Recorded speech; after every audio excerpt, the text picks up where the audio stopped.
প্রবাসী বাংলাদেশিদের জন্য করা পোস্টাল ব্যালটে নৌকা প্রতীক থাকায় তা নিয়ে উঠছে নানা প্রশ্ন। আওয়ামী লীগের নিবন্ধন স্থগিত থাকায় তাদের প্রতীক ইসির তালিকা থেকে বাদ দেওয়া হয়েছে। তবু নমুনা ব্যালটে নৌকা কেন রাখা হয়েছে এ নিয়ে সামাজিক যোগাযোগ মাধ্যমে হচ্ছে আলোচনা সমালোচনা।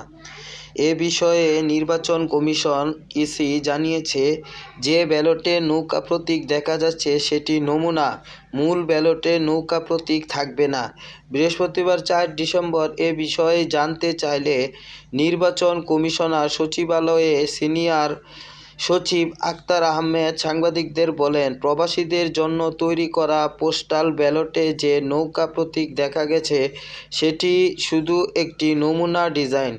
মূল ব্যালট প্রস্তুত করার সময় নৌকা প্রতীক রাখা হবে না। তিনি জানান, শুধু নৌকা নয়, আরও কয়েকটি প্রতীক মূল ব্যালটে থাকবে না। নমুনা ব্যালটে পুরনো তালিকায় প্রতীক থাকায় এগুলো দেখা গেছে।